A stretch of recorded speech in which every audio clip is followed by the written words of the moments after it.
Hey guys, Apple's WWDC started on Monday, June 22nd, and Apple announced a transition from Intel chips to its own Apple Silicon chips, iOS 14, iPadOS 14, and a lot more. So I'm here now to tell you all about it. Starting off with iOS 14, Apple updated a lot of things. The widgets were reimagined and you can now add widgets to the home screen, which brings more personalization options to it. For example, you can now add the weather widget in between your favorite apps.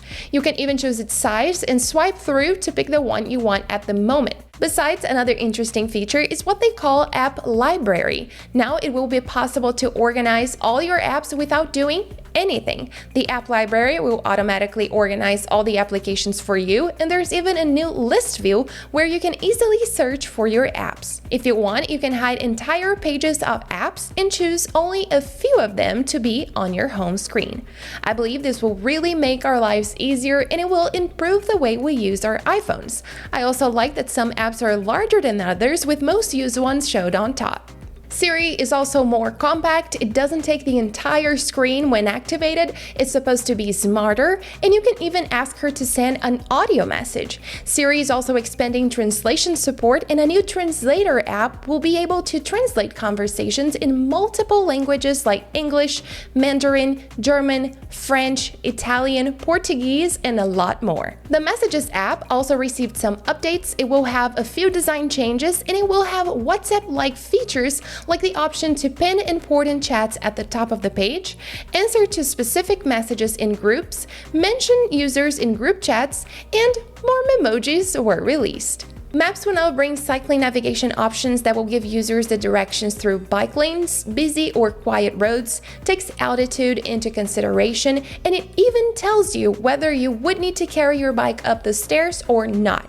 The EV routing options will also become available, and it will track your current charge, including the weather and elevation, and it will tell you where you can find charging stations on the way. Picture-in-Picture will also be available in iOS 14, and I'm sure many of you were waiting for that.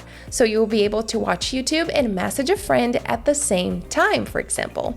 Talking about CarPlay, new wallpapers and apps will become available, and the biggest new feature is the digital version of car keys, which will allow you to open and start your car through your iPhone without the need to have your car key on you. You will also be able to share your car keys with other users through iMessage and choose whether you want to give full access or not to the new driver. And the last new iOS 14 feature is the one called App Clips, which will allow you to use apps without having to fully download them. For example, you will be able to scan an app clip code in a parking lot, use the app to make the payment without the need to insert your credit card information, because you can also use Apple Pay. The idea is to improve the user experience, and in case you want to download the full version of the app later, you only need to look for it in the Recently Used tab.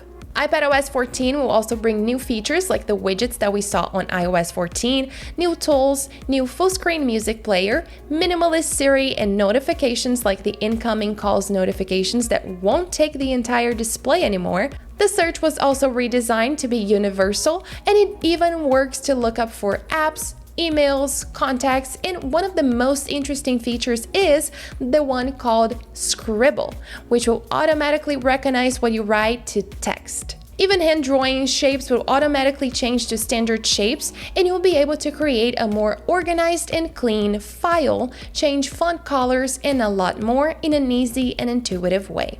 There are also a few updates for the AirPods, and I'm really happy to see that it will soon move seamlessly between devices without us having to manually switch between them. For example, I can be listening to music on my iPhone, stop, and immediately start watching a movie on my Mac that the AirPods will automatically switch from my iPhone to my Mac without me having to manually switch between them. Besides that, the AirPods Pro are also gaining a surround sound system, which is supposed to give users a similar experience as the sound system that we have in the theaters. As expected, watchOS 7 will allow users to enable multiple complications at one time and to create different watch faces.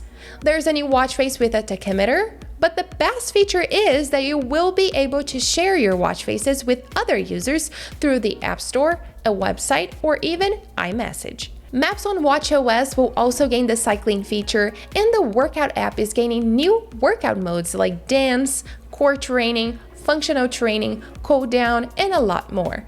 Besides that, the activity app is also being renamed Fitness. Now, if there was something that I was waiting to see on watchOS 7, it was the sleep tracker, and it's finally here. I confess that I wanted to see a longer explanation of how the app will work, but I'm already pleased to know that it will be available. I've been using the Auto Sleep app for a long time, so it will be interesting to compare them both to see which one has more features. Towards the end of the event, Apple talked about privacy and listed its privacy principles, which includes data minimization, on-device intelligence, security protections, and transparency and control, and they also said that these principles come together across their hardware, software, and services. HomeKit also has new features like adaptive lighting, the Apple TV will also receive the picture-in-picture support, and macOS, now called macOS Big Sur, will have a new design inspired by iOS 14 with the addition of the widgets. The maps also received updates, and Safari had the biggest update since first introduced. It is supposed to be more or less 50% faster than Google Chrome. It will have personalization options to the homepage, organized and cleaner tabs, and a lot more. Finally, we didn't see any hardware releases like the expected iMac. However, Apple did mention that Mac is transitioning from Intel chips to its own Apple Silicon chips. This new processor is supposed to bring great changes to the Macs, like more performance with less power consumption, which is really going to revolutionize the market. Apple plans to provide the new processors for developers this week, and they expect the transition to be complete within 2 years. The OS releases will all be available this fall. And these were all the new software updates and releases presented at WWDC 2020. Let me know down below in the comments what you think about this video, and if you enjoyed it, don't forget to give me a thumbs up and subscribe to the channel if you haven't already. Thanks for watching, and I'll see you guys next time.